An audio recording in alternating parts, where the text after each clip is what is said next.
Livro: O Assassinato de Roger Ackroyd.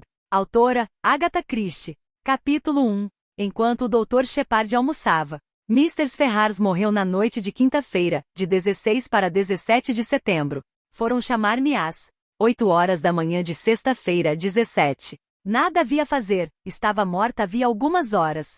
Quando voltei para casa passava das 9. Abri a porta da entrada com a chave. E permaneci alguns instantes propositadamente no vestíbulo, para pendurar o chapéu e o sobretudo de meia estação que julgara conveniente levar, para proteger-me do frio incipiente daquela manhã outonal. Para dizer a verdade, sentia-me perturbado, mal-humorado. Não pretendo dizer, com isto, que previsse os acontecimentos que iriam desenrolar-se pouco depois. Devo declarar mesmo que não tive qualquer sensação definida. O meu instinto, entretanto, pressentia que estava para acontecer alguma coisa emocionante. Da sala de jantar, à esquerda, chegava o tinido de copos e de louça e o tossir de minha irmã Caroline. És tu, Jaque?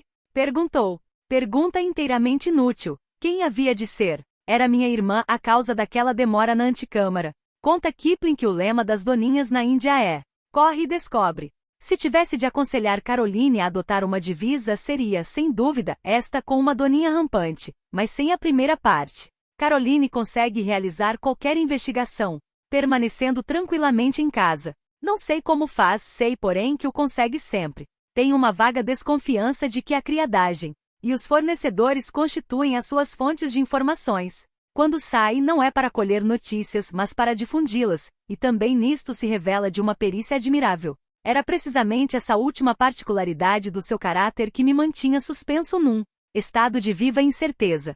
O que quer que eu dissesse a propósito da morte de Mr. Ferrars, tinha a certeza de que dentro de 1 hora e meia, no máximo, seria conhecido em toda a região. Na minha qualidade de médico dou naturalmente valor à discrição, por isso contraí o hábito de ocultar de minha irmã qualquer notícia, pelo menos até onde me for possível. É verdade que ela chega a saber tudo, igualmente, mas tenho pelo menos a satisfação moral de dizer que não foi por mim que soube. O marido de Mr. Ferrars morrera havia pouco mais de 1 ano, e Caroline sempre sustentara, embora sua convicção não tivesse o mínimo fundamento real, que a esposa o envenenara. Recusava-se desdenhosamente a aceitar a minha invariável declaração de que Ferrars morrera de gastroenterite aguda, agravada pelo abuso constante de bebidas alcoólicas.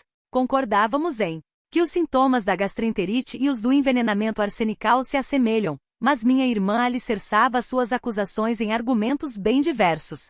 Não precisas mais do que fitar-lhe o rosto, disse certa vez. Mr. Ferrars, embora não muito jovem, era formosa e os seus vestidos, mesmo feitos com simplicidade, assentavam-lhe sempre admiravelmente. Mas há uma quantidade de senhoras que compram os seus trajos em Paris sem por isso sentirem a necessidade de envenenarem os maridos. Enquanto permanecia indeciso na antecâmara, revolvendo na mente estas circunstâncias, ouviu-se a voz de Caroline, desta vez um tanto aborrecida. Que estás aí a fazer, Jaque? Por que não vens almoçar? Já vou, apressei-me a responder. Estava a pendurar o sobretudo.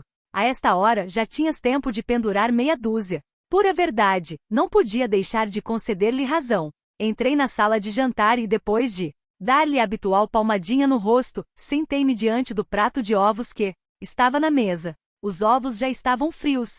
Teve que fazer uma visita muito cedo esta manhã, observou Caroline. Sim, respondi. A Miss Ferrars, na Quinta do Rei. Já sei. Como soubeste? Foi Anne quem me contou. Anne é a criada. Jovem simpática, mas tagarela impenitente. Houve uma pausa, durante a qual continuei o meu almoço. A ponta do nariz de Caroline, longo e sutil, começou a vibrar nervosamente, o que acontece todas as vezes que está interessada num assunto. Então? Perguntou. Um caso triste. Nada pude fazer. Deve ter morrido enquanto dormia. Já sei, disse novamente Caroline. Desta vez, abespinhei-me. Não pode saber, respondi secamente.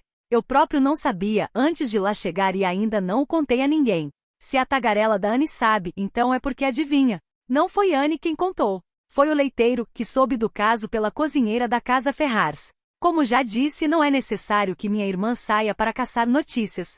Deixa-se ficar em casa e as notícias chegam até ela. De que morreu? Doença do coração? Continuou. O leiteiro não te informou? Perguntei com sarcasmo. O sarcasmo não a afeta. Toma tudo ao pé da letra. Não sabia, explicou. Cedo ou tarde saberia. Não importava, portanto, o que lhe dissesse. Morreu por ter ingerido uma dose muito forte de Veronal. Tomava-o já há tempos para combater a insônia. Deve ter tomado muito. Então, interrompeu Caroline. Foi de propósito. Pensas que acredito nisso?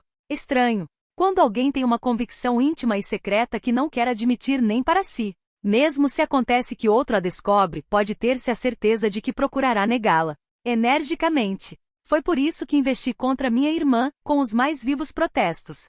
Eis que te entregas de novo aos teus despropósitos, disse-lhe.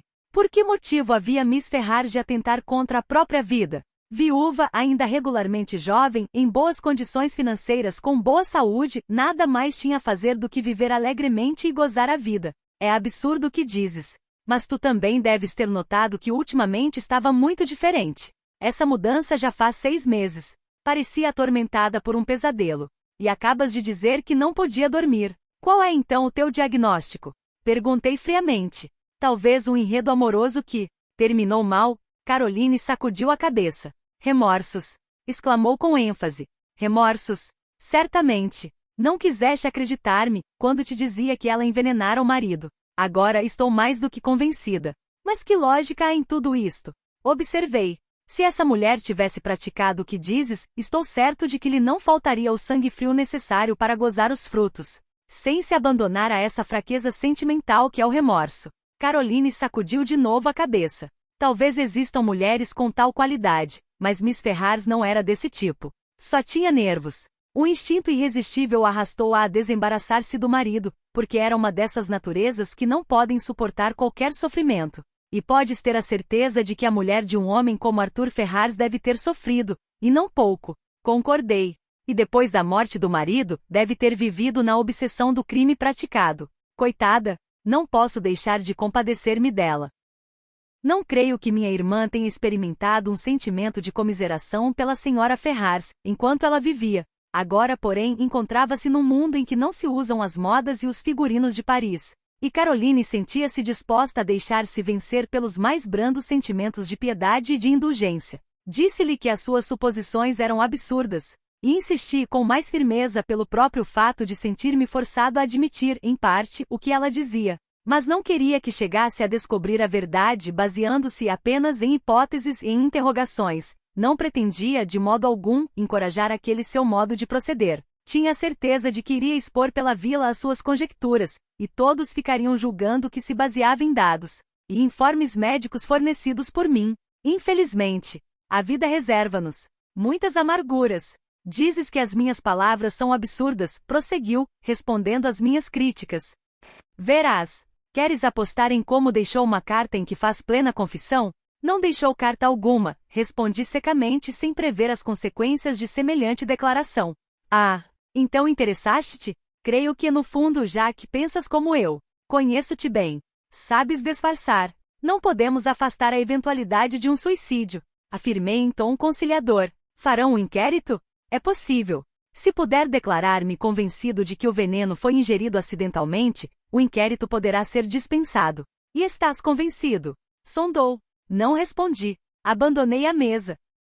Capítulo 2. O Anuário de Kings Abbot. Antes de prosseguir no relato do que disse a Caroline e do que Caroline me disse, vale a pena dedicar algumas palavras ao que chamarei a nossa geografia regional. O nosso burgo, Kings Abbot, é um burgo como qualquer outro. A cidade mais próxima, Cranchester, acha-se a cerca de 12 quilômetros. Temos uma grande estação ferroviária, uma pequena agência postal e 2 estabelecimentos de gêneros diversos, que estão em perpétua rivalidade entre si. Quem é são e robusto demonstra uma acentuada tendência para deixar o lugarejo, enquanto é novo. Em compensação, Kings Abbot tem a fama de hospedar um número regular de solteironas e militares aposentados. Os nossos recursos e distrações intelectuais podem ser sintetizados numa só palavra: mexericos. No lugarejo, só há 2 casas de certa importância. Uma é a Quinta do Rei, a outra é a Vila Fernley, cujo proprietário é Mr. Roger Ackroyd.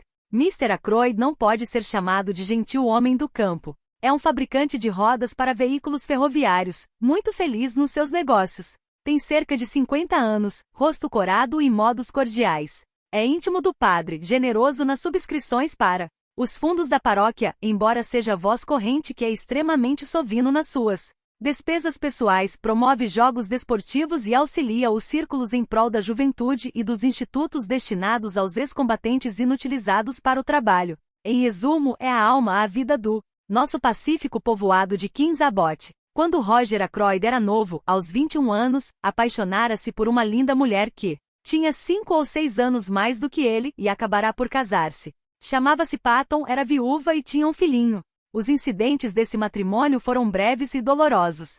Para falar com toda a clareza, Mr. Ackroyd era alcoólatra e 4 anos depois do casamento, o torpe vício levou-o à sepultura. Nos anos que se seguiram, Mr. Ackroyd não mostrou intenção de arriscar-se a novas aventuras matrimoniais. O filho do primeiro matrimônio de sua esposa tinha 7 anos quando a mãe morreu. Atualmente tem 25. Mr. Ackroyd sempre o considerou como seu próprio filho e como tal o educou, mas ele tornou-se um malandro e uma fonte de contínuos aborrecimentos e desgostos para o padrasto. Entretanto, no lugarejo, Rudolph Patton conquistou a simpatia de todos, pois não se pode deixar de reconhecer que é um belo rapaz. Como já disse, neste pequeno ambiente todos temos tendências para o mexerico. Cada um notara, desde o princípio, que Mr. Ackroyd e Mr. Ferrars se compreendiam maravilhosamente. Depois da morte do marido, a intimidade tornará-se mais acentuada. Eram vistos sempre juntos nos passeios e pensava-se naturalmente que, terminado o luto, Mr. Ferrars se tornaria a Mr. Ackroyd. Era efetivamente uma união que parecia acertada em certo sentido. Mr. Ackroyd morrera por intoxicação alcoólica. Mr. Arthur Ferrars fora um bebedor inveterado durante toda a vida, nada mais justo do que as duas vítimas dos excessos alheios se consolassem, do que tinham sofrido por culpa dos respectivos consortes. Os Ferrars tinham vindo morar para a vila havia pouco mais de um ano, mas em torno de Mr. Ackroyd a bisbilhotice exercitava-se há muito tempo. Durante a adolescência de Rudolph Patton, uma série de governantas dirigira os negócios domésticos na casa Ackroyd e cada uma fora observada com olhares suspeitosos, por minha irmã e pelas velhas comadres. Não exagero dizendo que durante 15 anos, pelo menos, todos os do lugarejo viveram na convicção de que veríamos Mr. Ackroyd casar-se com uma das governantas. A última, uma formosa criatura, Mrs. Russell, dominou plenamente durante 5 anos, dobro do tempo das que a precederam. Julga-se que se não fosse o aparecimento de Mr. Ferrars, dificilmente Mr. Ackroyd teria escapado. Salvou essa circunstância e outra concomitante, isto é, a repentina volta do Canadá de uma cunhada viúva com a filha. Essa senhora, viúva do irmão mais novo e desajuizado de Roger, fixou residência na Vila Ferne e conseguiu, no dizer de Caroline, colocar Mr. Russell no lugar que lhe competia.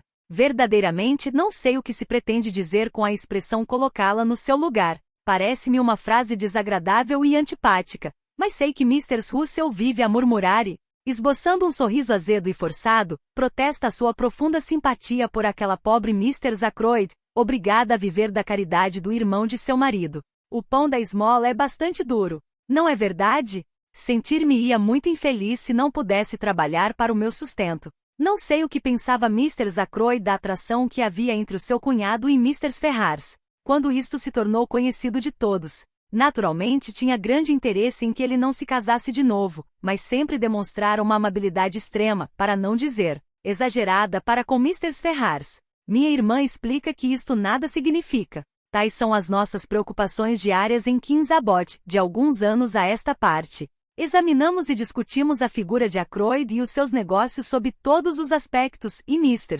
Ferrars completava maravilhosamente o quadro das bisbilhotices. Eis que, de repente, da pacífica discussão sobre o próximo matrimônio, caímos no coração da tragédia. Remoendo no pensamento estas e outras circunstâncias, fui fazer as minhas visitas de costume. Não tinha casos de especial interesse a atender e isto talvez tenha sido um bem, porque os meus pensamentos não podiam afastar-se da morte misteriosa de Mr. Ferrars. Ter-se-ia, na verdade, suicidado? Neste caso era impossível que não tivesse deixado uma carta, uma palavra para dizer o que resolvera fazer. No decorrer da minha experiência, pude verificar que quando uma mulher decide eliminar-se, geralmente não deixa de revelar o estado de alma que a conduz ao passo fatal. Quase sempre quer que o seu caso faça ruído. Não se passará uma semana depois da última vez que a vira. O seu comportamento fora normal. Em vista de tudo. Mas repentinamente lembrei-me de que a vira na véspera, embora lhe não tivesse falado. Andava em passeio com Rudolph Patton, o que me surpreendeu porque não tinha a mínima ideia de que ele se encontrasse em Kings Abbot. Na realidade, julgava que tivesse rompido definitivamente com o padrasto. Havia 6 meses que não aparecia por estas paragens. Os dois caminhavam ao lado um do outro, olhando-se gravemente. Creio poder dizer, com segurança, que naquele momento tive um vislumbre do que iria acontecer. Nada de positivo, apenas um vago, indefinido pressentimento. A lembrança daquele diálogo tão grave da véspera entre Rudolph e Mr. Ferrars causou-me uma impressão desagradável. Estava a pensar nisto, quando dei de rosto com Roger Ackroyd. Doutor, exclamou, preciso muito de ti. É uma coisa terrível. Então, já sabe? Respondeu que sim. A notícia atingira-o em cheio, como pude verificar. O rosto largo e feliz parecia envelhecido e o jovial, exuberante Ackroyd não parecia o mesmo. Oh, há outra coisa ainda pior que o senhor não sabe. Disse baixinho. Ouça, doutor, preciso falar-lhe. Pode acompanhar-me neste momento? Não posso. Tenho de visitar 3 doentes e devo voltar ao meio-dia para o meu consultório. Então, vem à tarde. Não, é melhor que vá jantar comigo, à noite, às 7h30. Serve? Sim, irei. Mas que aconteceu? Trata-se de Rudolph? Fitou-me atônito, como se não conseguisse compreender. Comecei a perceber que devia ter acontecido alguma coisa de extremamente grave. Nunca o vira tão perturbado. Rudolph disse vagamente. Oh, não é Rudolph. Rudolph está em Londres. Diabo! Vem ali, Miss Gannett. Não quero falar-lhe sobre este horrível assunto. Ver-nos-emos. À noite, doutor. Às 7h30, está combinado? Fiz-lhe um sinal de assentimento e ele afastou-se rapidamente, deixando-me perplexo. Rudolph em Londres? Mas se no dia anterior estava em Kings Abbot, podia ter voltado à cidade na tarde daquele dia ou de manhã cedo, mas o modo com que Ackroyd acolhera a minha pergunta deixará-me uma impressão bem diversa. Falará como se Rudolph se encontrasse ausente há muito. Não tive tempo de perder-me em conjecturas. Miss Gannett já me assediava sedenta de notícias. Tem todas as características de minha irmã, mas falta-lhe aquela habilidade infalível para tirar conclusões que confere certa grandiosidade às manobras de Caroline. Ansiosa e cheia de curiosidade, abordou-me. Que desgraça aconteceu à pobre Miss Ferrars. Muita gente afirmava que há anos entregava-se a narcóticos, e é sempre mal quando o povo começa a murmurar. Entretanto, no meio desses reparos, devia de haver um pouco de verdade. Não há fumaça sem fogo. Dizia-se também que Mr. Ackroyd soubera, e que por isso rompera o noivado, pois era inegável que existia um noivado. Ela mesmo, pessoalmente, tivera provas incontestáveis. Naturalmente eu devia saber tudo isto. Que é que não sabem os médicos? Mas nunca dizem nada. Tagarelava cravando-me no rosto os olhos redondos e inquiridores, para observar o efeito que as suas palavras produziam. Felizmente a longa convivência com Caroline já me habituou a manter uma atitude impassível e a rebater com golpes breves e certeiros. Disse a Miss Gannett que fazia muito bem em abandonar os mexericos e a malevolência do povinho. Um contra-ataque elegante. Efetivamente ficou um pouco embaraçada e antes que lhe fosse possível encontrar uma resposta, afastei-me. Voltei para casa pensativo. Alguns doentes esperavam-me no consultório. Tinha atendido o último, pelo menos assim o julguei, e já me preparava para descer um momento ao jardim, antes de sentar-me à mesa, quando vi outro cliente na sala de espera. Não pude ocultar um momento de surpresa. Não saberia como explicar esse meu gesto de espanto, a não ser que se queira admitir que na figura de Mr. Russell haja alguma coisa que lembre o bronze ou o ferro fundido. Qualquer coisa, em resumo, superior às comuns fraquezas da carne. A governanta de Mr. Ackroyd é uma mulher alta, bem formada, mas, em conjunto, tem um aspecto nada simpático. O olhar sombrio, os lábios sempre apertados, fazem-me pensar que se eu fosse uma criadinha dependente dela, fugiria até o fim do mundo, logo que se aproximasse de mim. Bom dia, doutor, disse. Quer ter a gentileza de examinar-me o joelho? Observei-lhe atentamente o joelho, mas, para dizer a verdade, depois do primeiro exame, sabia menos do que antes. Mr. Russell falou-me de dores vagas e as suas palavras eram tão pouco convincentes que caso se tratasse de outra pessoa eu teria suspeitado de fingimento. Por um momento passou-me pela mente a ideia de que tivesse inventado, deliberadamente, aquele mal no joelho para me fazer falar a respeito da morte de Mr. Ferrars. Mas logo me apercebi de que, neste ponto pelo menos, a estava julgando mal. Uma rápida referência à tragédia e nada mais. Entretanto, parecia disposta a deixar-se ficar de conversa. Bem, muito obrigada pela pomada, doutor, disse finalmente. Não que acredite que ela possa produzir efeito. Eu também era da mesma opinião, mas por dever profissional protestei. Em todo caso, se não fizer bem, também não fará mal. Não se deve desacreditar a profissão. Não confio em nenhum desses medicamentos, disse Mr. Russell, lançando um olhar de desprezo para a fila dos frascos de medicamentos. Alguns remédios são muito prejudiciais. Veja, por exemplo, a cocaína. Realmente, quanto a essa? Na boa sociedade, é largamente usada. Certamente conhece a boa sociedade melhor do que eu. Nem sequer tentei contradizê-la. Diga-me uma coisa, doutor, continuou. Suponhamos que o senhor é usuário de cocaína. Poderiam curá-lo? Não se pode responder a uma pergunta dessa espécie, assim do pé para a mão. Dei-lhe uma explicação a propósito, que ela ouviu com viva atenção. As minhas suspeitas de que quisesse sondar-me, a respeito de Mr. Ferrars, começaram a renascer. Agora o Veronal, por exemplo, prossegui. Estranho. Não parecia interessar-se pelo Veronal, mudou de assunto e perguntou-me se era verdade que existem venenos tão misteriosos que desafiam qualquer investigação. Ora, retorqui-lhe. Vê-se que é uma leitora de romances policiais. Não negou. O enredo do romance, continuei, gira em torno da possibilidade de existir um veneno. Raríssimo, talvez proveniente da América do Sul, de modo que ninguém o descubra, uma substância venenosa com a qual os selvagens comumente envenenam as flechas. A morte é instantânea. E toda a nossa ciência europeia é impotente para desvendar-lhe o mistério. Aposto que a senhora quer falar deste veneno, não é verdade? Precisamente. Mas existe, então, uma substância dessa espécie? Sacudi a cabeça negativamente. Julgo que não existe. Entretanto, ao curare. Falei largamente sobre o curare, mas pareceu-me que perderá novamente o interesse pela explicação. Perguntou se tinha venenos no meu armário, e quando lhe disse que não, pareceu-me ter diminuído na sua estima. Finalmente, Mr. Russell disse que precisava de voltar para casa e acompanhei-a até a porta do consultório, precisamente no momento em que soava a sineta para o almoço do meio-dia. Nunca julguei que aquela mulher fosse uma apaixonada leitora de romances policiais. Agrada-me imaginá-la a sair do seu quarto, a fim de ralhar com alguma criada briguenta para, em seguida, voltar a ler em sossego O Mistério da Sétima Morte ou algum outro livro do mesmo gênero. Capítulo 3. O cultivador de abóboras. Ao almoço, comuniquei a Caroline que aquela noite iria jantar na Vila Ferne. Não houve qualquer dificuldade. Pelo contrário. Muito bem, disse. Assim saberás tudo. A propósito, o que aconteceu a Rudolph? A Rudolph? Interroguei surpreendido. Nada. Mas então por que está no Hotel dos Três Javalis em vez de estar na Vila Ferne? Não pensei, nem de longe, em pôr em dúvida a notícia dada por Caroline de que Rudolph Patton se encontrava no hotel da localidade. Se ela o afirmava. Ackroyd disse-me que o enteado se encontrava em Londres, respondi. Atacado assim de surpresa, esqueci a louvável norma de nunca fornecer informações. Ah! Murmurou minha irmã. Pude vê-la torcer o nariz, enquanto fazia conjecturas.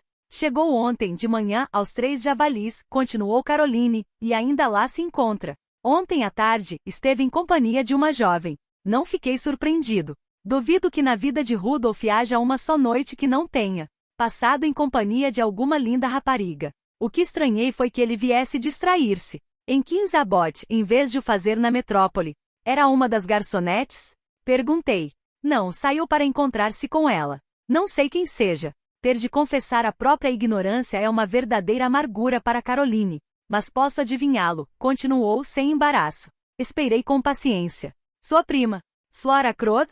Exclamei surpreendido. Flora Ackroyd verdadeiramente não tem nenhum parentesco com Rudolph Patton. Mas como há muito tempo é considerado filho de Ackroyd, o seu parentesco é admitido como um fato natural e indiscutível. Flora Ackroyd, repetiu minha irmã. Mas então por que não foi à Vila Ferne, se queria encontrar-se com ela? São noivos secretamente, respondeu Caroline com viva satisfação. O velho Ackroyd ignora tudo, por isso são obrigados a encontrar-se fora de casa. Na dedução de Caroline, pareceu-me perceber muitos pontos obscuros, mas tive o cuidado de não lhos fazer notar. Uma casual observação sobre o nosso vizinho desviou a conversa. A casa pegada à nossa, a Vila dos Lariços, foi recentemente alugada a um forasteiro. Convivo. Desgosto, minha irmã nada conseguiu até agora descobrir acerca do recém-chegado. Sabe somente que não é dos nossos lados. Desta vez, as suas fontes de informações falharam.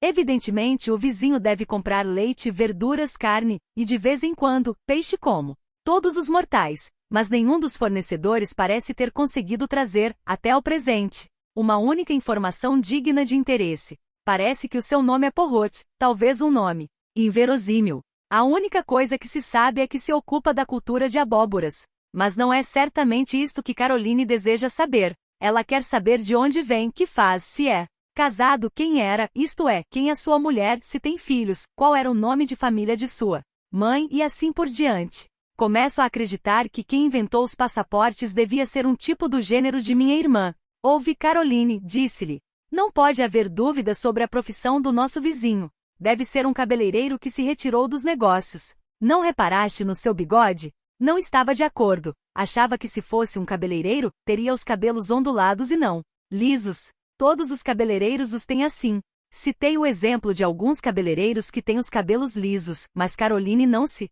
convenceu. Há dias, disse num tom insatisfeito, pedi-lhe emprestados apetrechos para o jardim. Mostrou-se gentilíssimo, porém, nada conseguia arrancar-lhe. Finalmente perguntei-lhe, a queima-roupa, se era francês, e ele respondeu que não, e não sei por que não ousei fazer-lhe outras perguntas. Comecei a interessar-me mais vivamente pelo nosso vizinho, um indivíduo capaz de fazer calar Caroline e de mandá-la embora com água na boca. Deve ser certamente uma personalidade pouco comum. Parece-me, prosseguiu minha irmã, que possui um aspirador elétrico para pó. Vi brilhar em seus olhos o pretexto para uma nova sondagem e achei maneira de me escapulir para o jardim. Agrada-me muito cultivá-lo e estava arrancando, de boa vontade, as ervas quando ouvi um grito de alarme. Um objeto resvalou-me pela cabeça e caiu a meus pés, rachando-se desagradavelmente. Era uma abóbora. Olhei para cima furioso. No alto, sobre o muro divisório, apareceu uma cabeça. Era uma cabeça, longa como um ovo, em parte coberta por cabelos de um negro suspeito, com um bigode imenso e um par de olhos perscrutadores. Era o nosso misterioso vizinho, Mr. Poirot. Desfez-se imediatamente em desculpas. Peço-lhe 1000 perdões, senhor, é verdadeiramente imperdoável o que fiz. Há alguns meses que estou cultivando abóboras. Esta manhã, subitamente, aborreci-me e mandei-as todas à fava, não apenas mentalmente, mas também materialmente. Agarrei a maior e atirei-a ao ar. Sinto-me deveras confuso. Peço-lhe que me desculpe. Diante de tantas exibições, a minha cólera devia forçosamente de abrandar-se. Afinal, o insólito projétil não me atingira. Entretanto, fiz votos para que o meu vizinho não se acostumasse a atirar aqueles grossos frutos por cima do muro. Um tal costume não seria certamente muito próprio para conquistar-lhe a nossa simpatia. O estranho indivíduo pareceu ler os meus pensamentos. Ah, não!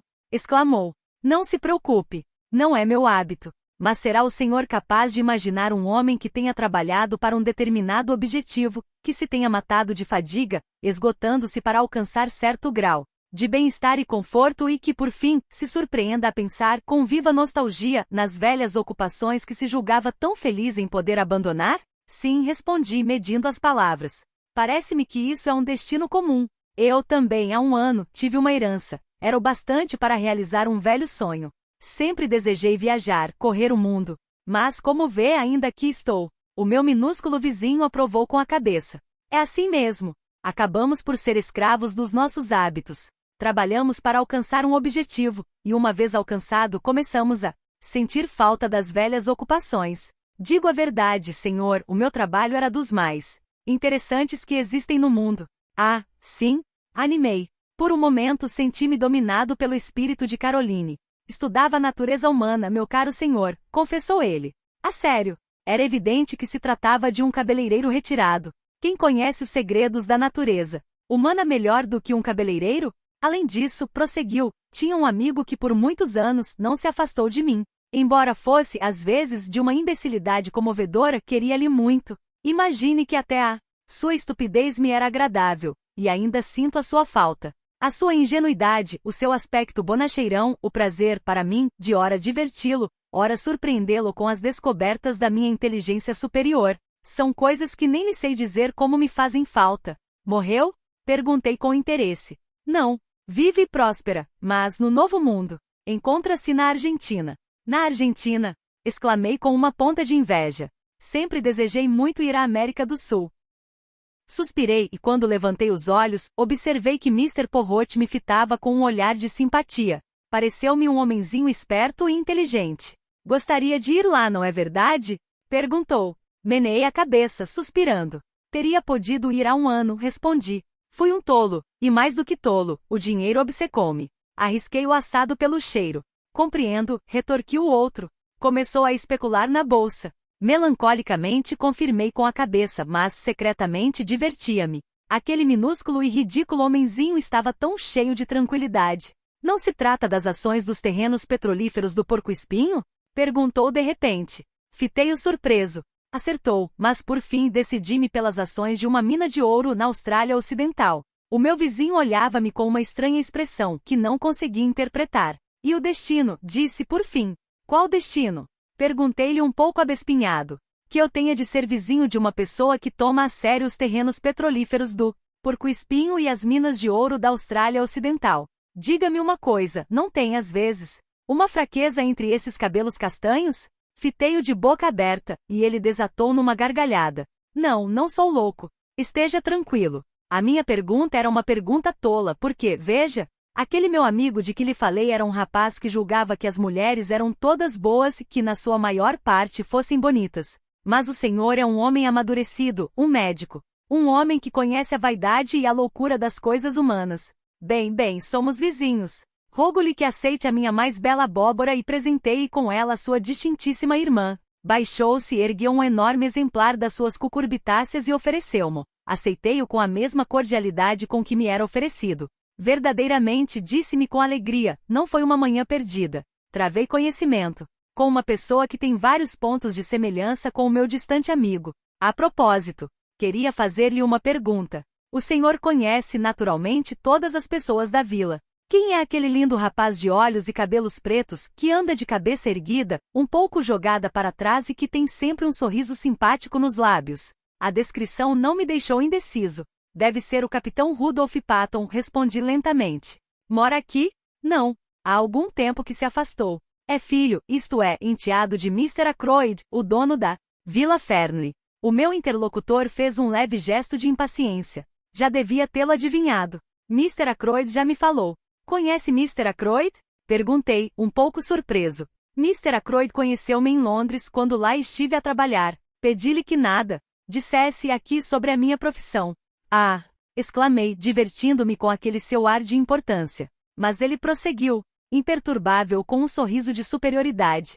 É preferível ficar incógnito. Não me importa a notoriedade. Nem sequer me dei ao trabalho de corrigir o meu nome que todos pronunciam errado. Realmente, disse não sabendo o que responder. O capitão Rudolph Patton, murmurou pensativo Mr. Poirot. Assim, ele é noivo da sobrinha de Ackroyd, a graciosa menina Flora. Quem o disse? Perguntei surpreendido. Mr. Ackroyd, há uma semana mais ou menos. Está muito satisfeito. Há muito deseja esse casamento, pelo menos a julgar pelo que me foi possível compreender. Penso até que tenha feito certa pressão sobre o rapaz. Isso nunca é aconselhável. Um rapaz deveria casar-se para agradar a si próprio e não para agradar ao padrasto, mesmo quando tem alguma esperança de herdar uma herança. Fiquei assombrado. Não podia imaginar um Ackroyd que escolhera um cabeleireiro para seu confidente discutira com ele o casamento de sua sobrinha com o enteado. Ele costumava tratar com bondosa superioridade as pessoas que lhe são inferiores em classe e tem uma noção bem viva da sua dignidade.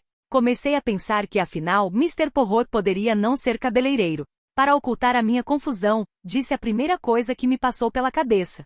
Que foi que lhe chamou a atenção para Rudolph?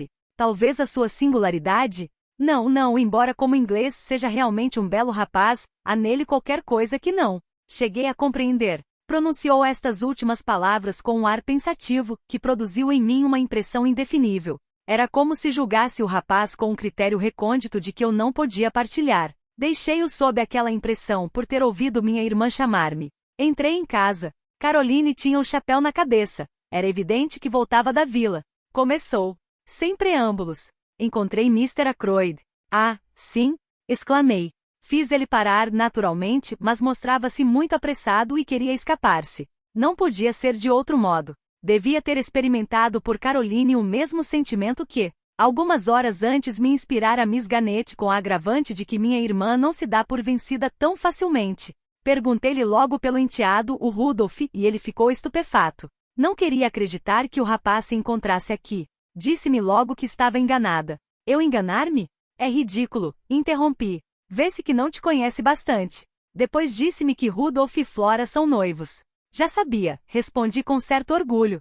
Quem o disse? O nosso vizinho. Caroline hesitou um instante, quase como uma bola de roleta que fica indecisa entre dois números, incerta em qual deve cair. Mas, resistindo à tentação de interrogar-me, continuou. Disse a Mr. Ackroyd que Rudolf se encontrava nos 3 Javalis. Nunca pensaste, Caroline, que com esse teu hábito de dizer tudo, poderias dar lugar a qualquer sarilho? Que tolice! Cada um deve saber quanto lhe diz respeito, e se não sabe, encarrego-me de informá-lo. Efetivamente, Mr. Ackroyd declarou-se bastante reconhecido.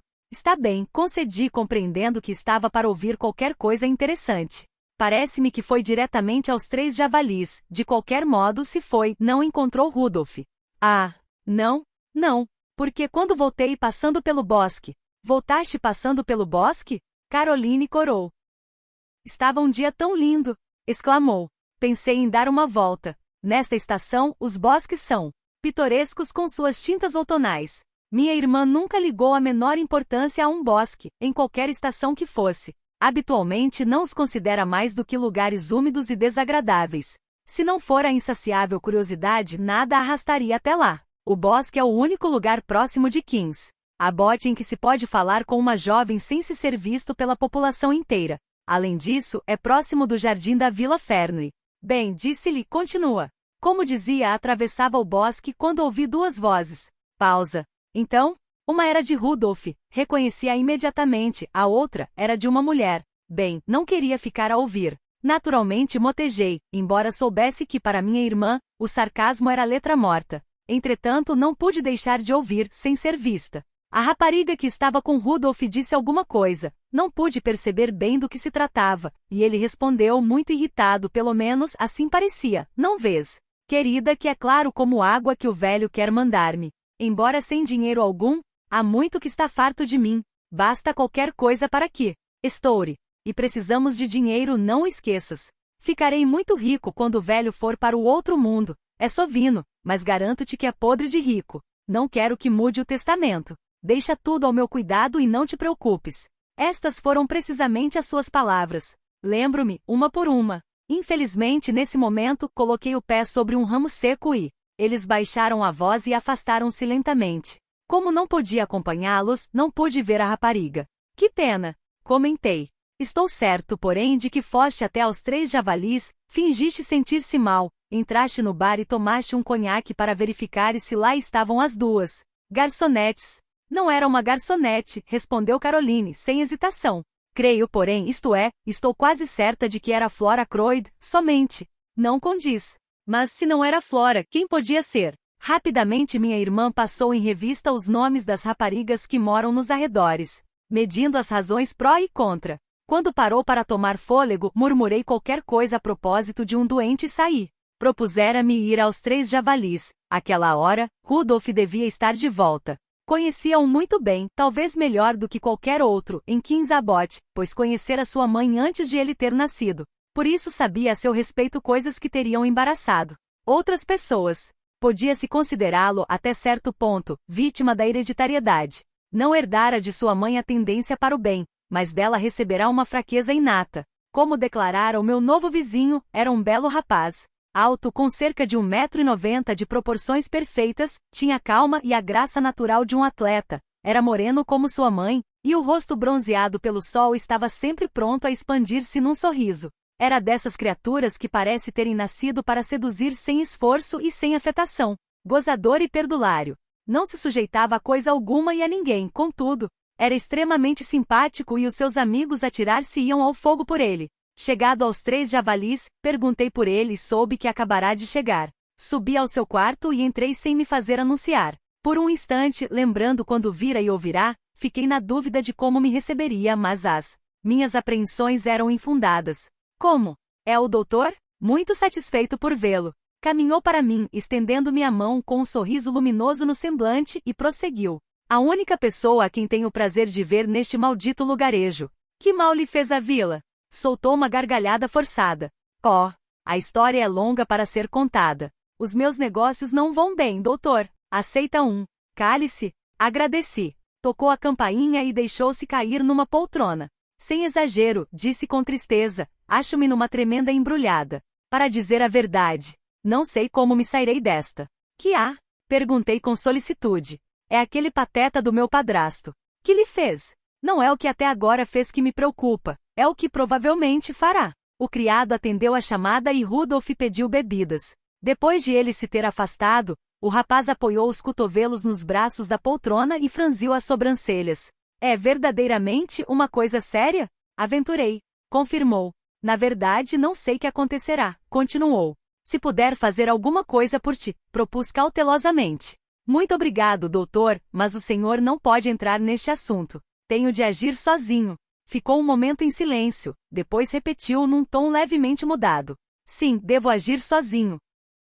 Gostou do vídeo? Se sim, deixe seu gostei, se inscreva no canal. E até o próximo vídeo.